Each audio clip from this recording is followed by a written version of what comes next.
Hi everybody, my name is Melissa and I am a mom here in Michigan, and I am here to share with you another meal recipe that you can make. This one is quick. This one is a copycat. What we'll be making tonight is some copycat Cracker Barrel chicken and dumplings. So this recipe that I'm using, I have not changed the recipe at all. Even the few that I've posted already, I always kind of change it up, make it mine. This, I leave it just the way it is, and it's perfect. It is so good. It is so simple. Your seasonings are salt and pepper, and it is just perfect that way. I have tweaked it, tried to add some extra things in there, and it definitely doesn't enhance it. It does not make it better. So keep it simple, keep to the recipe. Salt and pepper are your friends, and that's all we're gonna cook in this tonight. I got this recipe from tastykitchen.com. I will link it in the description box below, so you can follow it. And like I said, this one, follow exactly. So, all right, we're getting started. So let me show you what I've got. Look at here. So the first thing I have is in my giant soup pot, I have 2 quarts, which is 8 cups of chicken broth, coming up to a low boil.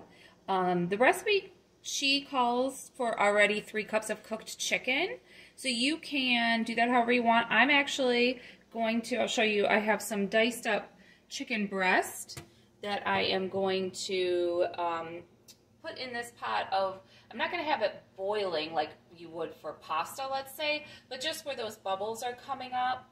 I'm going to cook the chicken in there. So I decided to dice my chicken. This is my preferred way to eat chicken. Chicken breast, when you know that's boneless, skinless, chicken breast or chicken thighs or anything. I prefer a small dice compared to shredded. You want to take the easy route. Your family loves shredded. Go ahead and drop it in there whole, and it'll shred up right before you drop your the dumpling part of the dumplings, and it'll be just fine. But I've decided to do a small dice on my chicken breast. This was 3 small-sized chicken breasts. It says the recipe calls for 3 cups. So I think this will be perfect. So I'm going to get this in there while I work on the dumpling part of the recipe. So this recipe tonight I'm making as it stands, as it calls for, you know, the 3 cups of chicken.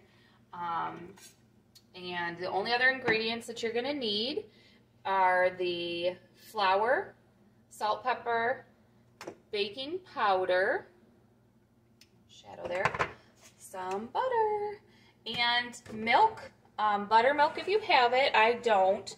Milk is going to do just fine. So we are going to start putting together our dumpling dough. You are going to need a big bowl to mix it started in, and then you are going to end up rolling the dough out on your, I just always use my kitchen counter. I've wiped it really clean before I started. So I've got my big container of flour. That's where that other 1 cup measure cup is. But we need 2 cups of flour, so I'm just go ahead and use it. Make it pretty level. This is not like baking a cake or anything, because you are going to end up adding more flour as you roll the dough out. So it's not like precise measurements where you're really scraping the top of your cup to make sure you only have 1 cup and not anything more. This one, you're going to add a little baking powder. It gives it a little lift. They still are kind of, I would call them flat. If you've never had Cracker Barrel chicken and dumplings, comment down below. I want to know how that happened. But these are kind of a flat, I want to call it a biscuit. It's not a biscuit, but you know, a flatter dumpling that's going to go in. This is one of the reasons why I really love this recipe. I know it's a really common recipe when you're making a chicken and dumplings. A lot of people use the shortcut of using the biscuit dough. I'm just so used to, I love this flatter dough that I choose to make this instead of going with biscuits. You only need a half a teaspoon of baking powder. Then you are going to put in 2 tablespoons of your butter. You're going to what's called like cut it in. Again, for this dough, it's not real particular. I do make some when you're making a pie dough. It's really important that it's cold. If your pie dough is not turning out, that's why. And just go ahead and buy the pie dough if you're not into all that. But this one doesn't need to be. So here's my 2 tablespoons. I am going to use this.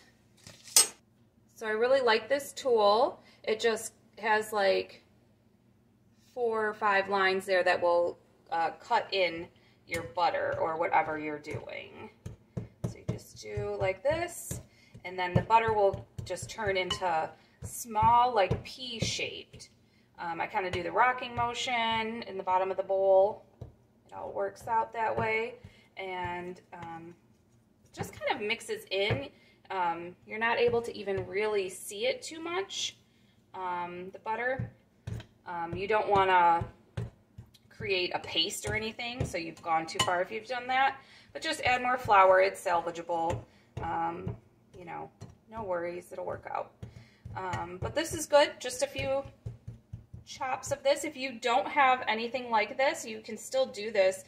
You could use your fork. You could use 2 butter knives. A lot of people just do 2 butter knives and do that same thing, kind of like just cutting the flour. What you're doing is trying to cut up those little bits of butter into teeny tiny little bits. And then you're going to add, so start with less than 1 cup of milk.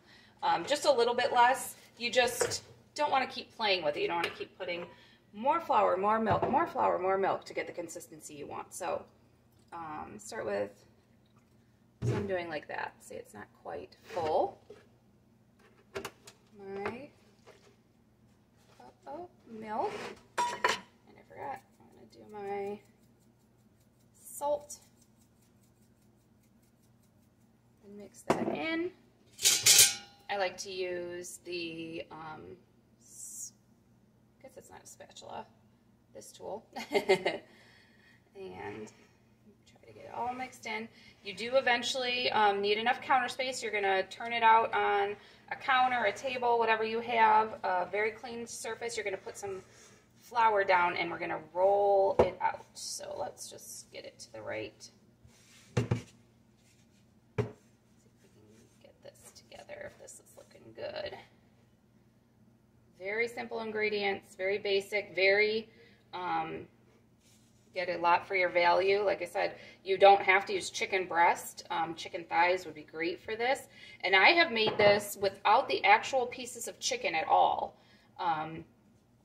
Just the chicken stock, because that's what I had, and the noodles, and the dumplings, and it's delicious. Okay, this seems like the right texture. It came together pretty quickly. So I am going to now clear up a little bit of working space so that I have enough room to roll this all out. So you want to make sure it's not sticking or anything. So you just, I roll it one way. Let's see if you can see this. So this is what you're going for.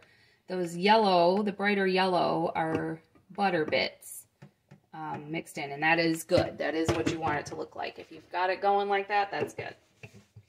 And I do it like a half turn. I like mine to end up in a square because of the way I cut the dumplings, and then you tip it over every so often.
them the same size as possible. Yeah, I guess they end up like little diamond shapes. So one of the things that thickens up the dumpling soup, the chicken and dumplings, is flour. So now, before we pick them up to put them into our soup, I'm going to give them a generous, I'm going to call it a generous, I bet you this is like a 1/4 cup's worth of flour, a generous coating of flour. And then I kind of do this to them so that they don't stick to each other.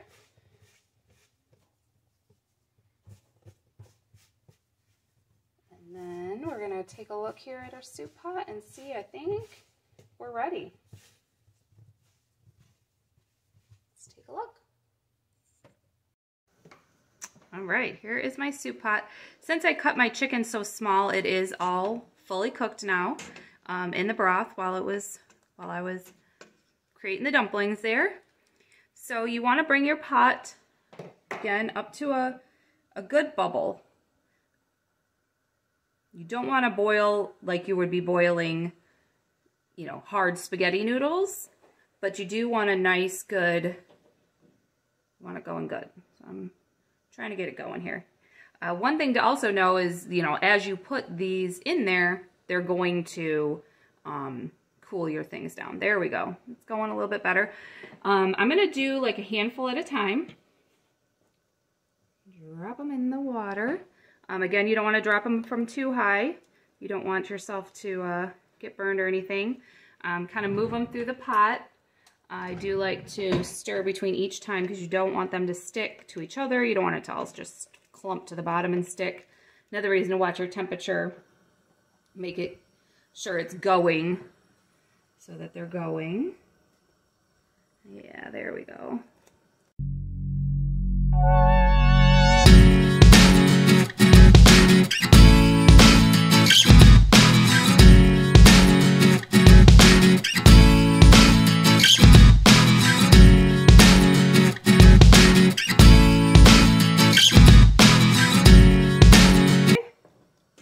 I'm gonna let it simmer. Keep an eye on it. 15 to 20 minutes and we'll be back. Taste test. Best part. All right, here we are. It simmered for 15 minutes. It was perfect. I was watching it and stirring it, you know, every now and then. I maybe stirred it twice. And you could see it's thickening up as it goes, and so that your soup is becoming more of that, you know, yummy broth, thicker that you'd want, like a dumpling. So I did pepper it up pretty liberally here. So I am definitely ready to eat. I am gonna try a bite. I tried a bite of the, not of the dumpling, but just of the soup broth. It was so good. Perfectly seasoned, did not need any salt or anything like that.